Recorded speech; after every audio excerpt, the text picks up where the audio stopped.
Assalamualaikum warahmatullahi wabarakatuh. Alhamdulillahilladzi arsala rasulahu bil huda wa dinil haqqi liyudhhirahu 'alad dini kullihi wa kafa billahi shahida. Ashhadu an la ilaha illallah wahdahu la syarikalah wa ashhadu anna Muhammadan 'abduhu wa rasuluh. Allahumma salli wa sallim wa barik ala hadzal nabiyil karim wa ala alihi wa sahbihi wa man tabi'ahum bi ihsanin ila yaumiddin. Fanawaina ta'alluma wa ta'lim wan naf'a wal intifa' wal ifadata wal istifadah wal hatha 'ala tamassuki bi kitabillahi ta'ala wa bi sunnati nabiyyih sallallahu alaihi wasallam wad du'a ilal huda wad dilalata 'alal khairi ibtigha'a mardatillahi wa sawabihi wa qurbihi. Allahumma 'allimna ma yanfa'una wanfa'na bima 'allamtana wa zidna ilma. Bapak-bapak, ibu-ibu, para jamaah yang dimuliakan Allah, puji syukur kehadirat Allah Subhanahu wa taala. Salawat dan salam mudah-mudahan selalu tercurah untuk Nabi Muhammad sallallahu alaihi wasallam. Mudah-mudahan dilimpahkan pula untuk keluarga dan para sahabat beliau serta kepada siapapun yang telah menyampaikan ajaran beliau kepada kita. Mudah-mudahan kita, keluarga kita, anak cucu kita semuanya tetap berpegang teguh kepada apa yang telah dibawa oleh Nabi Muhammad sallallahu alaihi wasallam sehingga nanti di akhirat kita bisa mendapatkan syafaat dari beliau. Bapak Ibu yang dimuliakan Allah, pada pertemuan sebelumnya kita sudah membahas tentang salat khauf dan itu rangkaian dari salat 5 waktu. Jadi salat 5 waktu bisa dilakukan dalam kondisi normal. Salat 5 waktu bisa dilakukan dalam kondisi safar. Ya, dalam perjalanan ada jamak, ada qasar. Salat 5 waktu juga bisa dilakukan dalam kondisi khauf, dalam kondisi takut. Nah, itu yang kita bahas kemarin. Nah, sekarang kita bahas ada satu salat yang posisinya sama dengan salat 5 waktu. Apa itu? Salat Jumat. Di modul halaman berapa saat salat Jumat? Halaman sampai tujuan. Halaman 47. Nah, jadi ini penting ya kita ingatkan bapak-bapak ibu-ibu. Kalau bapak ibu pernah belajar salat dari buku tuntunan salat lengkap yang kecil itu, ya kan kadang-kadang buku kecil itu oleh orang sekarang dibilang tidak sesuai sunnah. Oh, tidak sesuai sunnah, tidak ada hadisnya. Kenapa tidak dicantumkan hadis di dalam buku tuntunan salat lengkap yang kecil itu? Sebab kalau dicantumkan dalil jadinya seperti modul ini.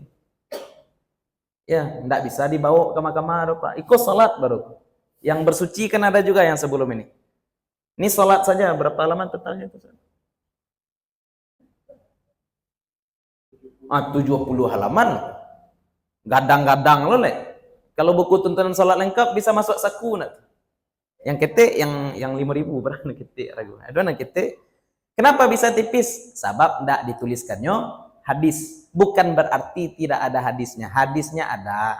Tapi kalau dituliskan pula hadisnya, ya mudeku jadinya. Tidak bisa masuk saku. Pani ibu membawa. Ya, jadi jangan suuzon. Orang sekarang banyak suuzon. Ini mentang-mentang kitab fikih ini tidak mencantumkan dalil, dianggap ini kitab tidak sesuai dengan hadis. Dianggap kitab ini tidak sesuai dengan sunnah. Kalau tuntunan salat lengkap kan simpel saja bapak-bapak ibu-ibu. Ya, misalkan rukun wudu ada 6. Niat, membasuh wajah, membasuh tangan, mengusap kepala, membasuh kaki, tertib. Itu kalau buku tuntunan salat lengkap. Tapi kalau buku kita ini, modul kita ini dituliskan dalil. Kelemahannya apa? Kelemahan buku kita tidak bisa dibawa kemana-mana. Payah membawanya. Kelemahan buku yang kecil apa? Tidak dicantumkan hadis. Tapi bukan berarti tidak ada hadisnya. Hadisnya ada, hanya tidak dituliskan saja. Ya, setiap buku, cara penulisan punya kelebihan, punya kelemahan. Yang tidak boleh itu nuduh-nuduh seperti tadi. Aku kitab tidak sesuai sunnah. Ini kitab tidak sesuai dengan cara Nabi. Ya, itu tidak boleh. Ya, hati-hati itu. Nah, termasuk pembahasan kita ini, pembahasan sholat Jumat mungkin agak panjang, mungkin 2 kali pertemuan. Kita usahakan bisa selesai malam ini. Kita usahakan, mudah-mudahan bisa. Kalau tidak bisa berarti 2 kali pertemuan. Sholat Jumat. Sholat Jumat. Sholat Jumat tadi. Gimana? Tidak lalu? Tidak main HP?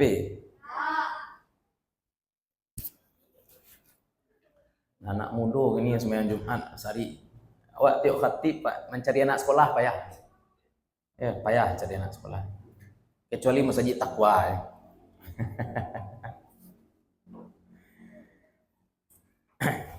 Salat Jumat.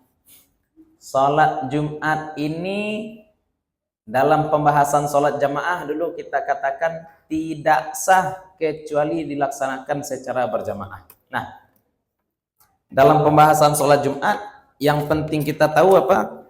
Ada spidol. Kita ambil spidol ya, Bu ya.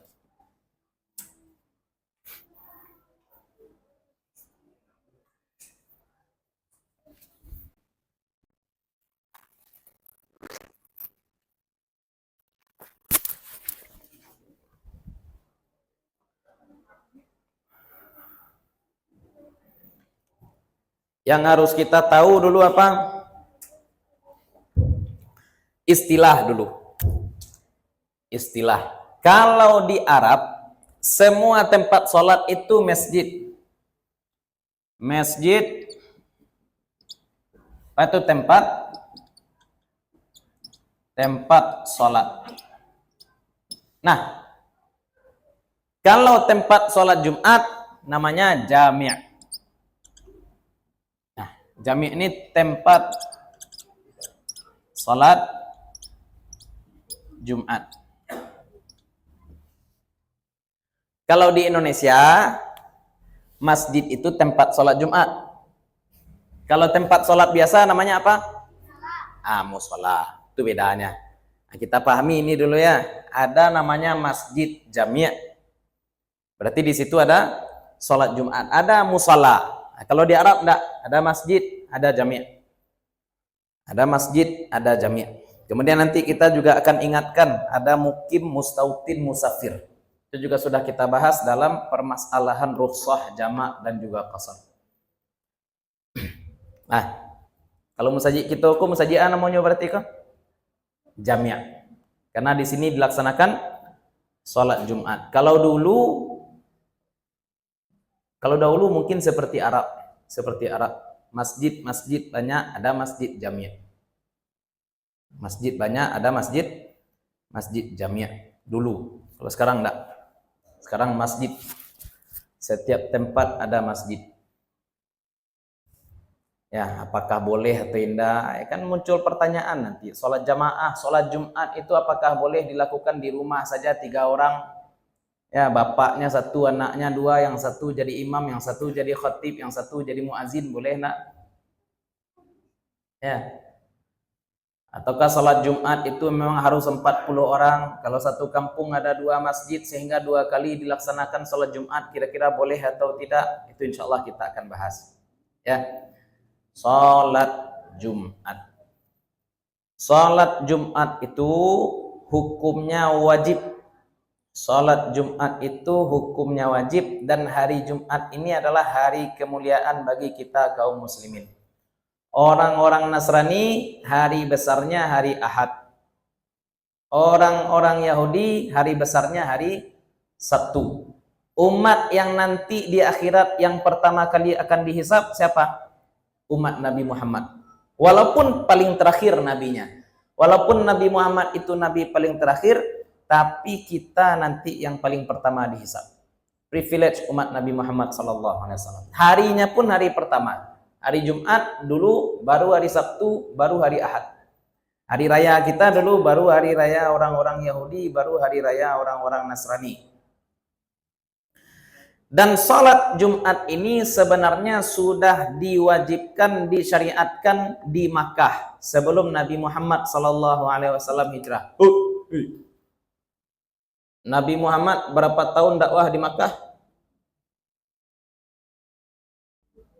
Hah? 20? Lah iya lu 20 tahun, malah 20 kamu nak. Di Makkah 13 tahun. Berapa lama di Makkah? Di Madinah?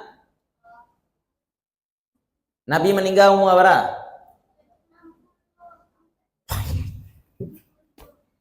62. Nah. Umur berapa, Bu? 63. 64, 62. 60 ah. Nabi diangkat jadi nabi umur ibu tolong lu anak-anak. Caliak lu nyapa nanti pelajarinya di sekolah enak. Umur berapa Nabi diangkat jadi nabi? Nabi menikah umur berapa? Nabi menikah umur 63. Nabi menikah umur umur 3 cepet.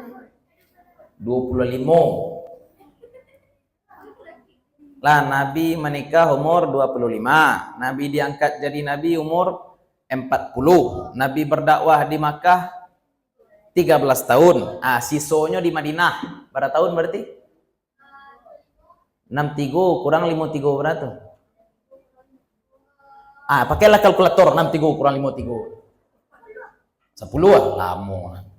Nah, berarti Nabi SAW berdakwah di Makkah berapa tahun tadi? 13 tahun. Menjelang usia Nabi 53, sholat Jumat sudah diwajibkan. Tapi Nabi dan para sahabat tidak bisa melaksanakan sholat Jumat di Makkah. Kalau sholat jamaah gampang, Bapak-Bapak Ibu. Sholat jamaah gampang. 2 orang itu sudah bisa melaksanakan sholat jamaah. Sehingga di rumah masing-masing pun bisa itu dilaksanakan sholat jamaah. Tapi Nabi dan para sahabat tidak bisa melaksanakan sholat Jumat. Kenapa? Nah, di sini maka para ulama menarik kesimpulan bahwa sholat Jumat itu tidak cukup hanya dilakukan 2 orang saja. Kalau sholat Jumat cukup dilakukan 2 orang atau 3 orang, maka Nabi dan para sahabat bisa saja sholat di rumah masing-masing. Tapi karena Nabi dan para sahabat tahu bahwa sholat Jumat ini tidak cukup dilakukan oleh 3 orang saja, berarti ini tidak bisa.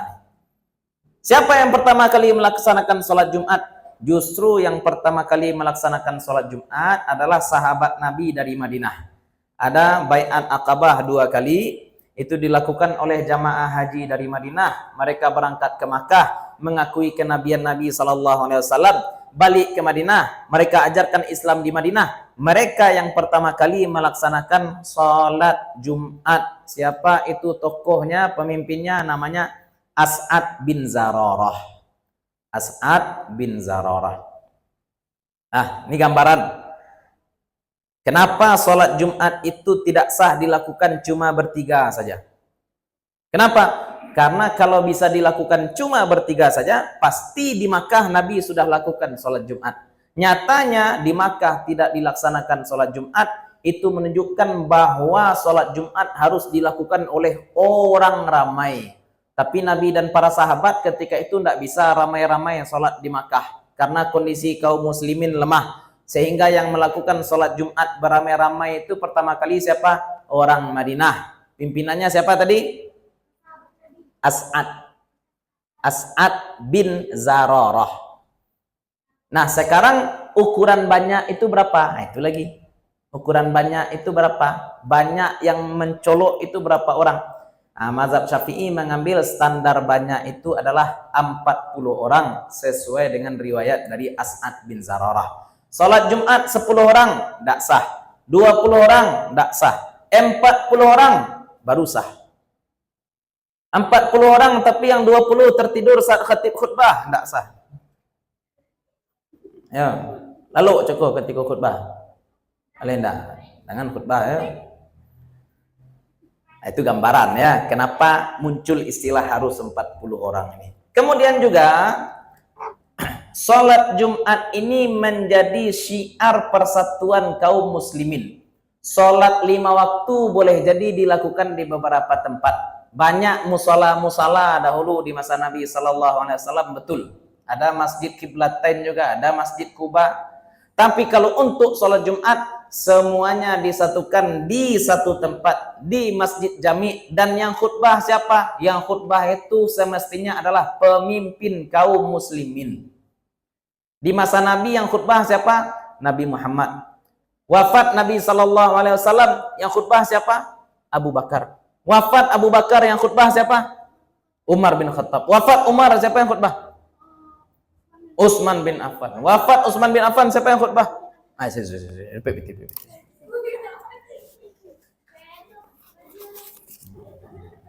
Bulan baru. Tumangkonyo hafal khulafa Rasyidin ni jale. Saya nanda pe khulafa Rasyidin. Kan tak ada kan? Tak jadi keluar 52. Alhamdulillah. Ibu ya. Yang jadi khatib siapa tadi?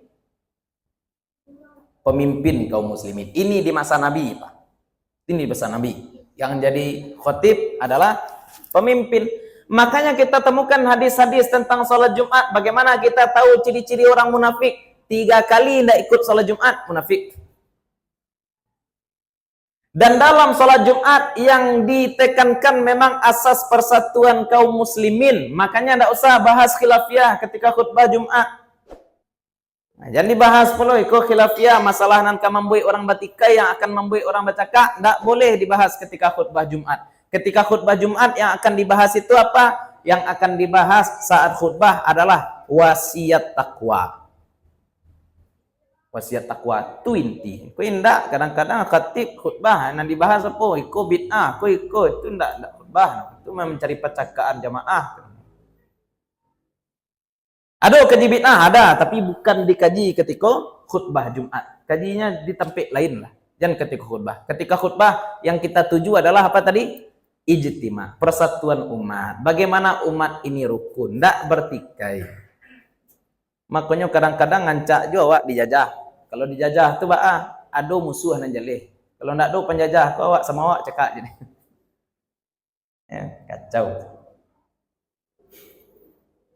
Itu dalil pensyariatan dari Al-Qur'an, tadi dari hadis ya, sejarah salat Jumat. Kalau dari Al-Qur'an itu masyhur di dalam surat Al-Jumu'ah, ya ayyuhalladzina amanu, hai orang-orang beriman, idza nudiya lis-salati mi yaumil jumu'ati, jika dipanggil untuk salat di hari Jumat, fas'au ila dzikrillah, maka segeralah kepada mengingat Allah. Maksudnya segeralah menuju salat, wa dzarul bai', dan tinggalkanlah jual beli.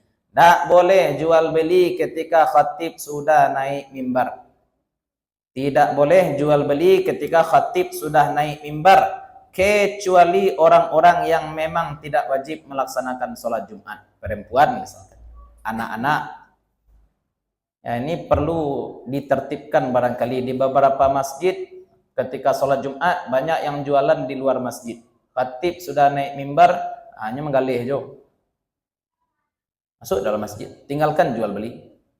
Tinggalkan jual beli. Darul bai'. Ya. Kemudian apa lagi? Dalil al-jum'atu haqqun wajibun ala kulli muslim. Riwayat Abu Daud. Jumat adalah kewajiban atas setiap muslim. Ya. Kemudian orang-orang yang meninggalkan Jumat juga banyak, ada hadis tentang hatinya tertutup, ada hadis tentang bahwasanya itu tanda orang munafik. Nah, kalau ini yang diriwayatkan oleh Abu Daud tadi ya. Apa kata Nabi sallallahu alaihi wasallam? Man taraka thalatha juma'in, siapa yang meninggalkan 3 kali Jumat tahawunan karena menganggap enteng, taba'allahu ala qalbi, Allah tutup hatinya. Hati-hati meninggalkan Jumat 3 kali karena menganggap enteng. Zaman sekarang banyak orang meninggalkan Jumat. Ya, kenapa banyak orang meninggalkan Jumat sekarang? Wallahu alam, mungkin kurang edukasi. Maka ini perlu amar ma'ruf nahi mungkar nih bapak-bapak ibu-ibu. Perlu amar ma'ruf nahi mungkar. Ini kan amar ma'ruf ringan saja, ngajak orang salat Jumat itu kan sebenarnya tidak susah. Ya, ingatkan orang-orang untuk sholat Jumat. Ibu-ibu juga ingatkan anak-anaknya sholat Jumat. Ambo dulu ketika SD, Sabtu pagi itu sudah senam pagi, bapak-bapak ibu-ibu dikumpulkan oleh guru-guru agama. Siapa hendak sholat Jumat petang? Masih ada serupa itu. Ditanyo di sekolah. Kalau kini ada ditanyo adik guru. Aduh. Orang gaik nanyo oleh di rumah. Acik orang tua. Ya lah je orang gaik. Leh ditapuak kalau nak solat. Boleh. Ya, perlu je tapuak sekali-sekali. Nah, sekarang bagi siapa solat Jumat itu wajib? Solat Jumat itu wajib. Nah, kita ambil hadisnya dari sabda Nabi sallallahu alaihi wasallam, diriwayatkan oleh Imam Abu Daud juga. Apa kata Nabi? Al-jumu'atu haqqun wajibun ala kulli muslimin fi jama'atin.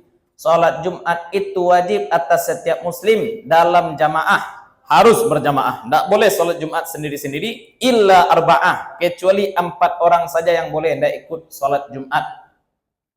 Yang pertama, abdun mamlukun, hamba sahaya, budak. Yang kedua, imra'atun, perempuan tidak ikut salat Jumat, tidak masalah, salat zuhur saja di rumah. Yang ketiga, sobiyun, anak-anak yang belum mumayyiz. Perhatikan, anak-anak yang belum mumayyiz berarti yang belum usia 7 tahun. Kalau berapa umur? Kok?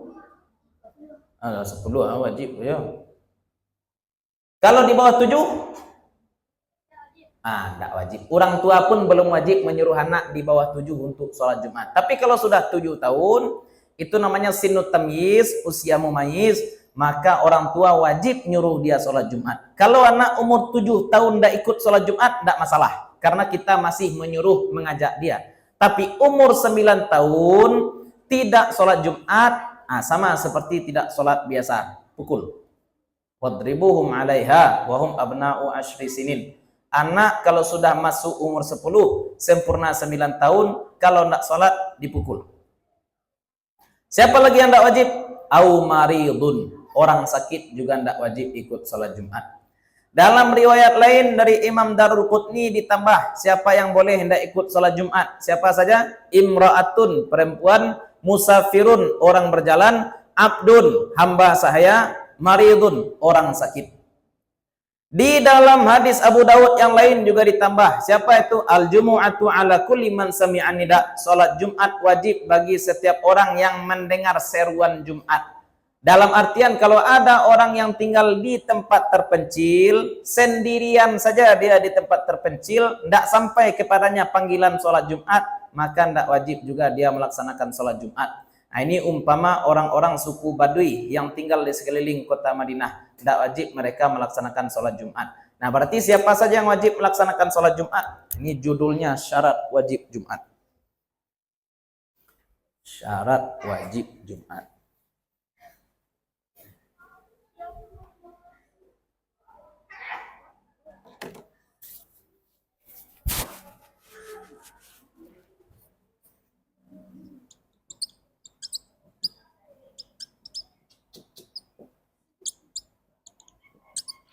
Orang-orang yang kita sebutkan dengan kriteria berikut harus melaksanakan sholat Jumat. Apa itu? Islam, terus mukallaf. Parti mukallaf, baligh, berakal. Apa lagi? Laki-laki. Apa lagi? Merdeka. Ini walaupun tidak relevan lagi sekarang, tapi tetap kita buat ya, merdeka. Kemudian sehat. Apalagi mukim. Alaikum. Lah cukup. Ada lagi tidak ada uzur ya. Uzur-uzur bisa jadi uzur umum. Uzur umum sudah kita bahas dulu. Contohnya hujan lebat. Atau ada musibah. Ya, mukim ini syarat penting juga. Mukim sehat, dah kita buat sehat. Itu syarat wajib. Kalau ada orang Islam baligh, berakal, merdeka, sehat, mukim, wajib Jumat. Nah, terkait syarat mukim, Kalau ada orang musafir, dia tidak wajib melaksanakan sholat Jumat. Dengan syarat apa? Dengan syarat dia melakukan safar itu sebelum terbit fajar di hari Jumat. Hari Jumat dia mau ke Padang. Dari rumah dia berangkat jam 4 sebelum subuh. Jam 4 sebelum subuh. Berarti saat dia berada di Padang, dia tidak wajib sholat Jumat. Tapi kalau misalkan dia berangkat dari rumah jam 6 pagi, berarti sudah masuk subuh, sudah terbit fajar, berarti saat dia di Padang, dia wajib melaksanakan sholat Jumat. Andai dia berjalan di hari Jumat dan tahu dia bahwasanya di tempat tujuannya dia tidak mungkin bisa melaksanakan sholat Jumat, maka berdosa dia. Nah, ini hadis-hadis tentang larangan bersafar atau berjalan di hari Jumat itu sebenarnya. Kenapa dilarang safar di hari Jumat? Kalau dia tidak bisa melaksanakan sholat Jumat, haram berjalan di hari Jumat. Tapi kalau dia tetap bisa melaksanakan sholat Jumat, maka boleh bersafar di hari Jumat, walaupun setelah subuh. Contoh, hari Jumat mau berangkat ke Pekanbaru, dalam perkiraan berangkat dari sini jam 8, sampai di Pekanbaru mungkin jam 2, berarti nanti berhenti di Bangkinang. Bisa berhenti di Bangkinang untuk sholat Jumat. Ke Padang misalkan sekarang berangkat jam 9, ke Padang berapa kini? 5. Enggak 5 jam, enggak. Barangkali bisa dia nanti sholat Jumat di Malala, contoh seperti itu. Ya, diperkirakan. Tapi kalau akan susah melaksanakan sholat Jumat, maka kena. Dan ini juga berlaku sebagaimana masalah rukhsah kemarin. Dia berangkat ke Padang hari Kamis. Berangkat ke Padang hari Kamis, maka tidak wajib sholat Jumat di hari Jumat. Ya, berangkatnya hari Kamis. Tapi kalau dia di Padang sudah seperti orang mukim, dengan kata lain dia berada di Padang lebih dari 3 hari, maka dia wajib melaksanakan sholat Jumat. Pak contoh, anak-anak pesantren, mungkin asalnya jauh dari Jambi, dari Bengkulu, dari Aceh, dari Sumatera Utara, dari Riau, sekolah di sini. Atau anak bapak-bapak ibu-ibu merantau kuliah di Padang. Di Padang sekali berapa pulang? Sekali 2 minggu. Anak-anak seperti itu wajib sholat Jumat. Kenapa? Karena dia walaupun bukan orang Padang, tapi dia bermukim di Padang. Ya, ada pula orang ya zaman sekarang enggak mentang-mentang bukan orang Padang, pas di Padang cerita petang di jamaknya saja sholat tiap hari enak. Ya wak musafir ke sini. Dah berapa lama di Padang? Alam 4 bulan. Musafir 4 bulan. Ya kalau lah 3 hari di satu tempat itu ndak musafir wak namanya, jadi orang situ. Jadi orang situ. Ya, kan disepelekan saja syariat. Jangan disepelekan saja syariat. Syariat ini turun dengan aturan-aturan, sholat itu ada aturan-aturan, jangan dianggap enteng, jangan dianggap sepele saja. Ini syarat-syarat wajib sholat Jumat. Perempuan tidak ikut sholat Jumat, tidak jadi soal. Makanya jadi kalau misalkan pas hari Jumat itu khatib sudah naik mimbar banyak yang berkeliaran, biasa saja. Bisa jadinya padusi. Bu? Wanita ikut sholat Jumat sah, tapi tidak wajib. Ya. Jadi kalau ada orang hari Jumat berkeliaran, ya mungkinnya padusi atau mungkinnya gilo, enak. Mungkinnya saki. Wallahu alam. Ini belum seberapa. Ini namanya syarat wajib. Ada lagi syarat sah. Syarat sah Jumat.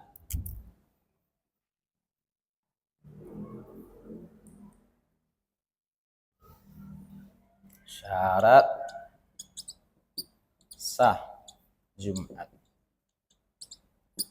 Yang pertama, dilaksanakan di perumahan.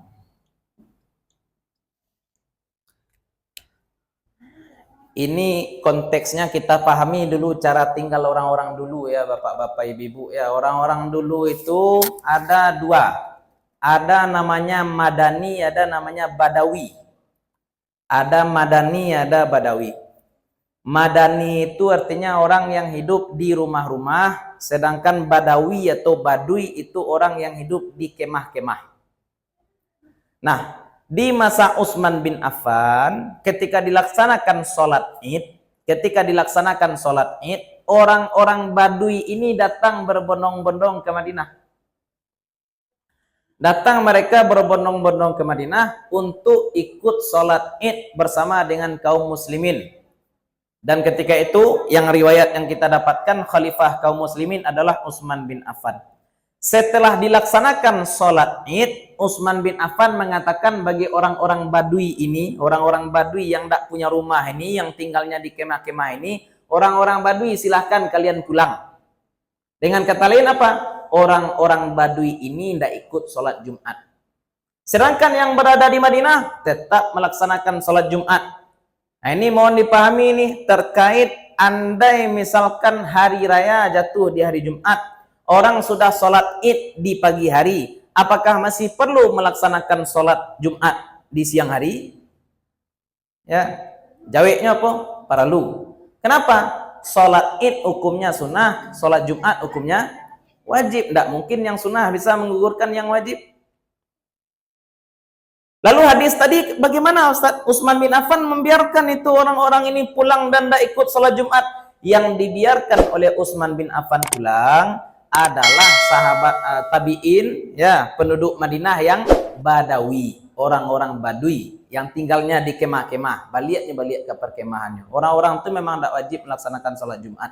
Istilahnya apa? Komunitas manusia yang tidak berperadaban, tidak wajib melaksanakan sholat Jumat.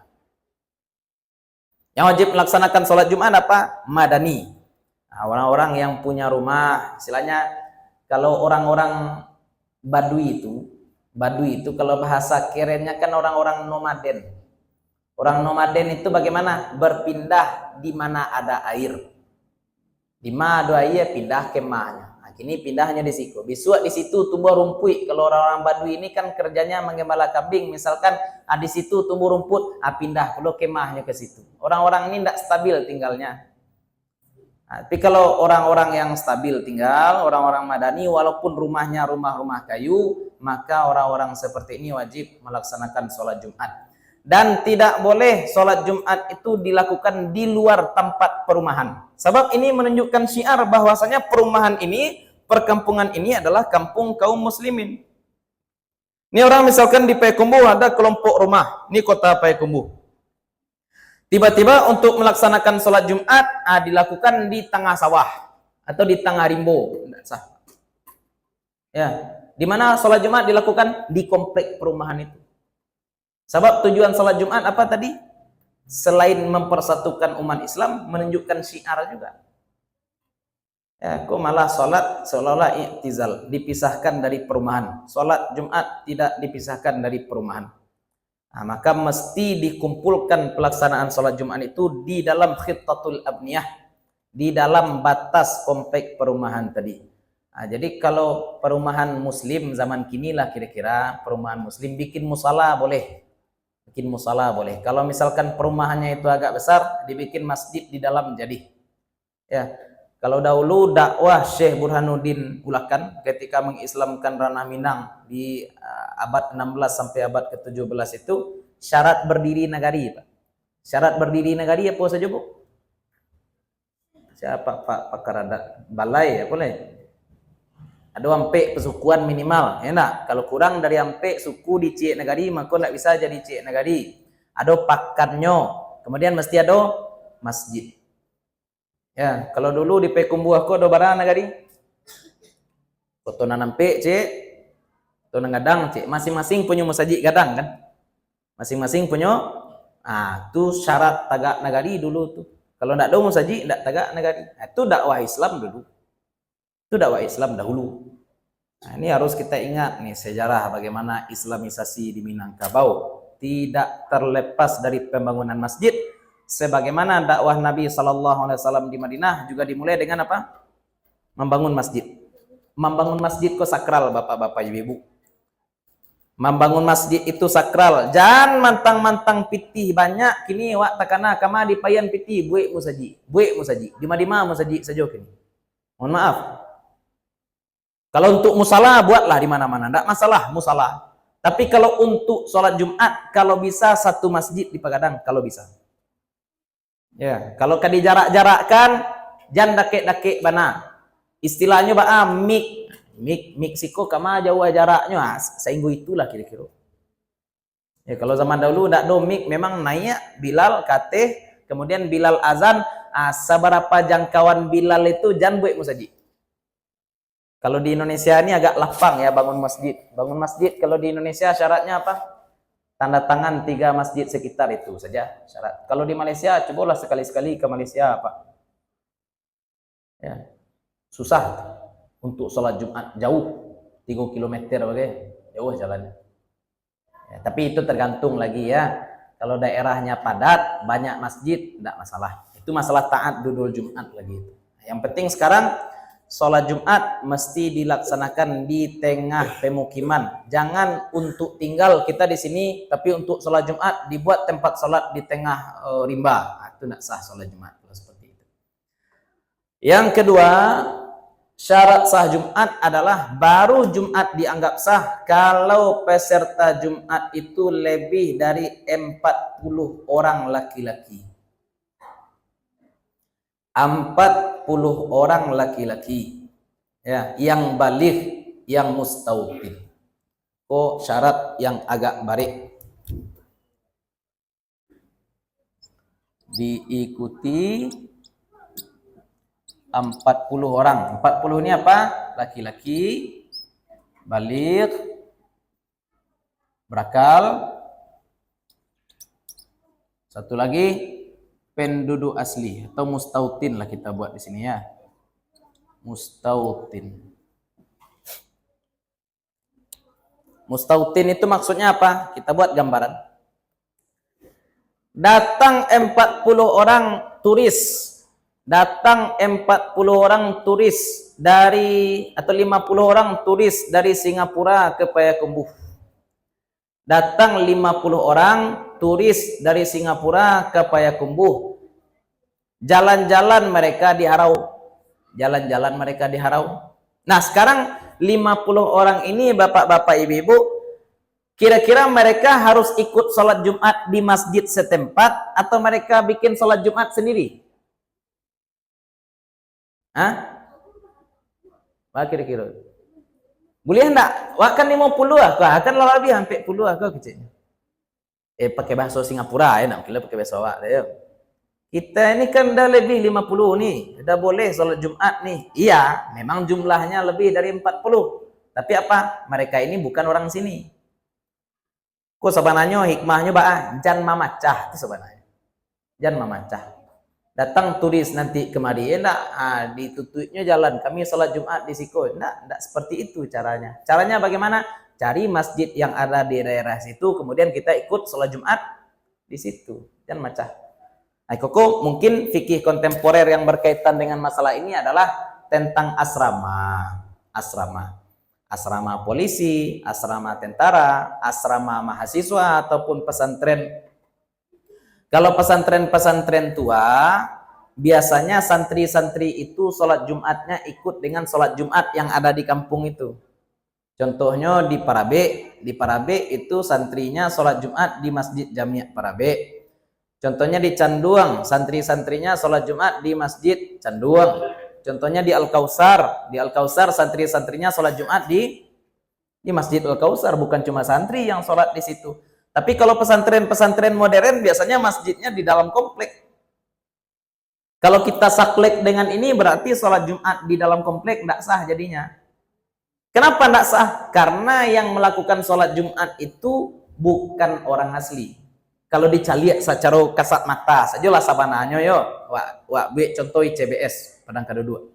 Sampai Ambo Majah. Ada masjid Baitur Rahim.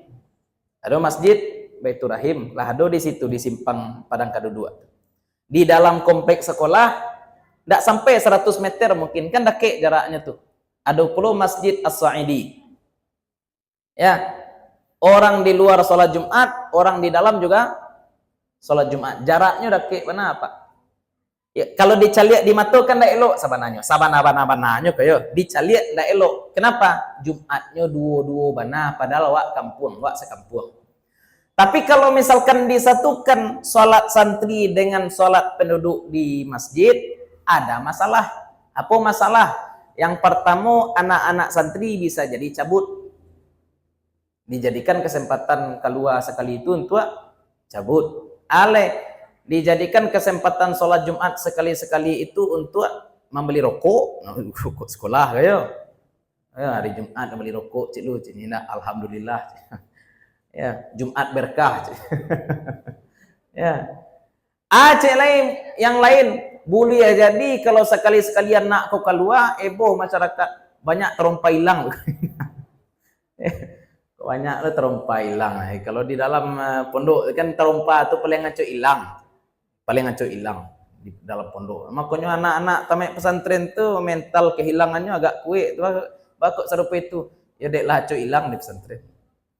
Ya, heboh lo orang itu ya. Sajak anak-anak santri ko ikut solat di musajid kami, acuk terompa kami hilang. Aku itu pula nanti masalah. Kok masalah lain ya. Ada hajat kenapa solat santri itu dilakukan tersendiri. Yang bu pribadi tetap sarankan ya, caranya diundanglah penduduk sekitar supaya cukup sampai puluh mustautin. Supaya sah juga sholat Jumat di dalam komplek asrama, supaya kita tidak terkesan memecah Jumat ya. Diundang juga penduduk sekitar, atau mesti ada ustadz-ustadz yang memang asli di situ yang ikut sholat Jumat, sehingga yang sholat Jumat itu bukan orang-orang lalu, istilahnya itu kan orang lalu itu tidak akan tinggal selamanya di komplek tersebut, nanti selesai mereka belajar pulang kampung mereka lagi. Itu bukan mustautin namanya. Nah, itu yang kita berikan contoh tadi ya. Sholat Jumat misalkan di masjid kita ini, muatan masjid kita ini berapa orang Ustaz? 400. Ya, 400 misalkan yang ikut sholat Jumat di sini. Tapi 390 tertidur. Tidak sah Jumat. Tidak sah Jumat. Memang 40 itu mendengar, 40 minimal mendengarkan khutbah Jumat. Ada orang-orang ini sampai ratu ina nadir tapi gilo sadanya enggak saja. Ya, sampai puluh itu laki-laki balik berakal. Sampai puluh sadanya tapi anak TK saja enggak. Ya, 40 balik berakal yang kita sebutkan. Mustautin. Syarat yang ketiga, sholat Jumat itu mesti dilaksanakan di waktu zuhur. Sholat Jumat mesti dilaksanakan di waktu zuhur.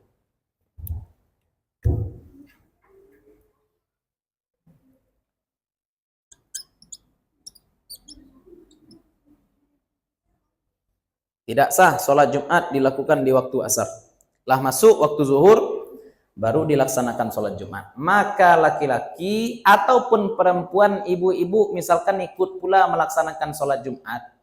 Andai ibu-ibu ikut pula melaksanakan sholat Jumat, maka tidak perlu lagi sholat zuhur. Cukup. Sholat Jumat cukup. Nanti kita bahas kapan kita tetap wajib sholat zuhur kalau misalkan kita sudah sholat Jumat. Ketika syarat yang keempat tidak terpenuhi. Apa itu syarat yang keempat? Syarat yang keempat, satu kampung, satu Jumat. Kecuali darurat.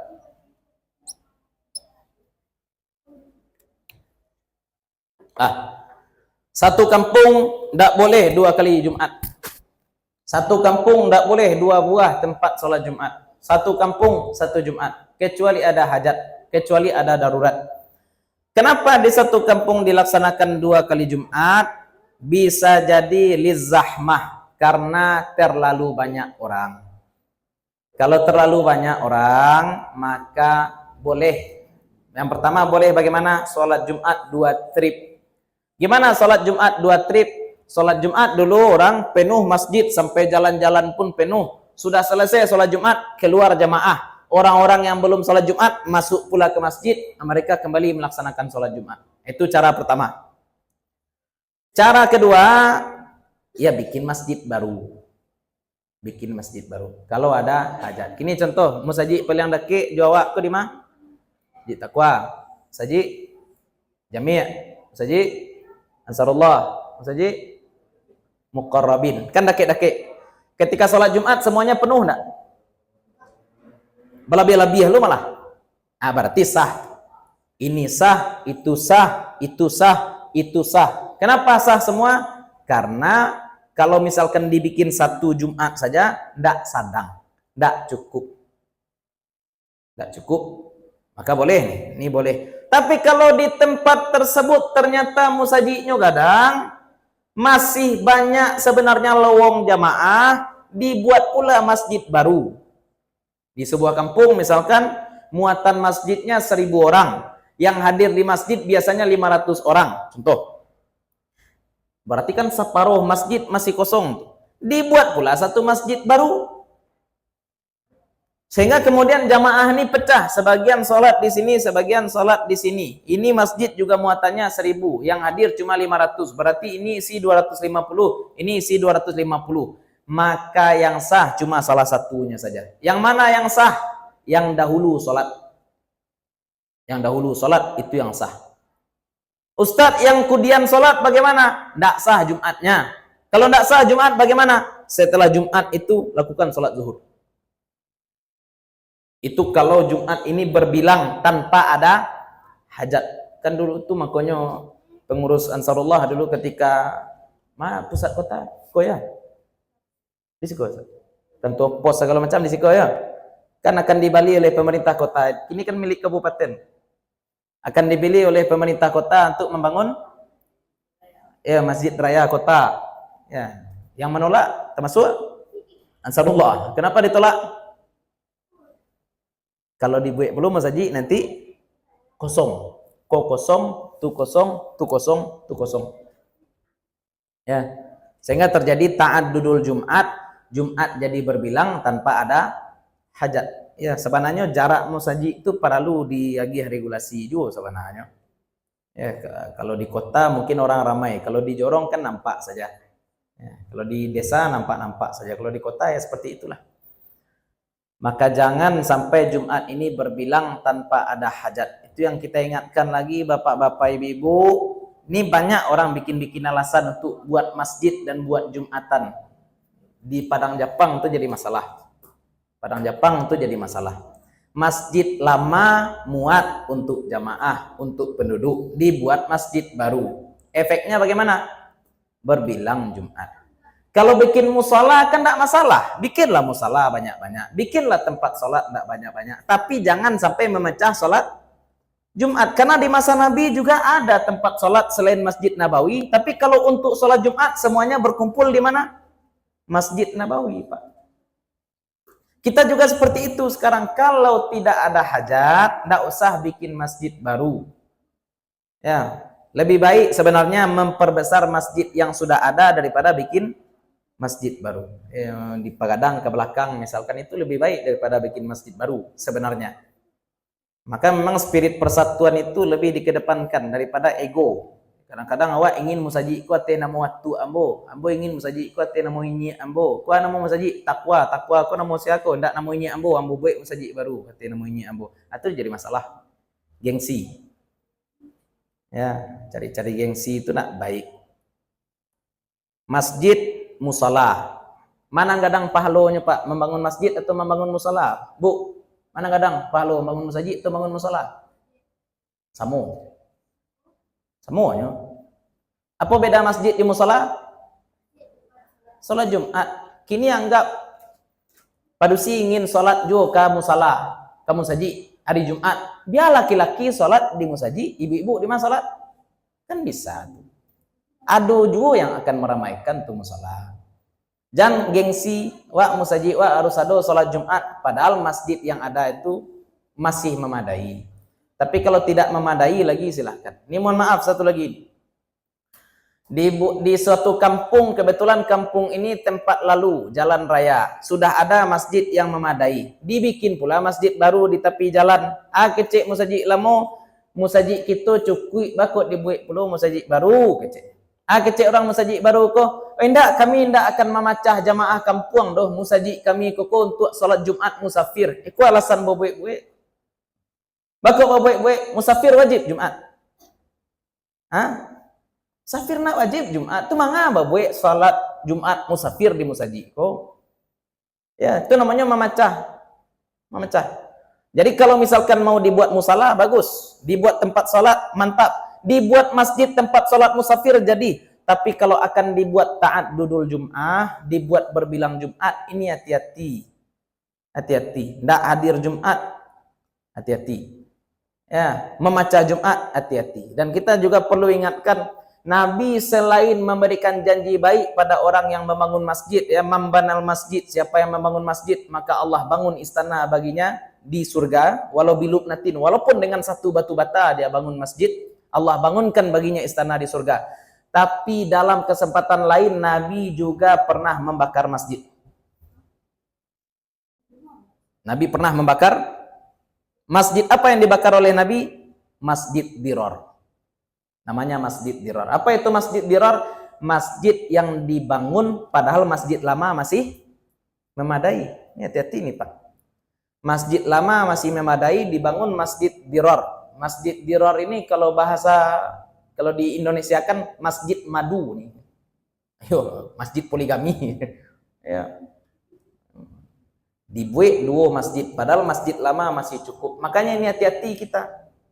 Ya, bangun masjid baru kapan? Kalau memang ada hajat. Ambu lagi contoh ya, masjid baru dibangun. Contoh ketika Covid dulu di Sawah Padang, itu dibuat musala Baitur Rahmah itu menjadi masjid. Ternyata setelah dibuat jadi masjid, melimpah-limpah juga. Dari mujahadah panuah, Baitur Rahmah pun panuah. Sama-sama panuah kedua-duanya. Berarti boleh enggak yang seperti itu? Boleh. Sama-sama panuah. Yang enggak boleh itu masjid lama cukup, dibuat masjid baru. Gara-gara ada masjid baru, masjid lama isi separuh, masjid baru isi separuh. Itu berarti membuat tambahan masjid tanpa ada hajat. Nah, itu yang disebut dengan Masjid Dirar tadi. Ya, itulah barangkali tentang syarat wajib dan syarat sah Jumat. Nah, insyaallah pertemuan selanjutnya kita akan bahas tahapan-tahapan sholat Jumat. Apa saja syarat-syarat khutbah, bagaimana hukum masbuk sholat Jumat. Enak, sholat Jumat dulu masbuknya ya, bisa jadi masbuk dia. Nah, bagaimana caranya? Apakah dia sholat 4 rakaat atau 2 rakaat? Nah, itu kita bahas pada pertemuan berikutnya. Mudah-mudahan bermanfaat bagi ibu, bapak-bapak, terutama untuk kami pribadi yang menyampaikan. Mohon maaf kalau ada yang salah, ada yang kurang, ada sesuatu yang tidak kami letakkan pada tempatnya. Assalamualaikum warahmatullahi wabarakatuh.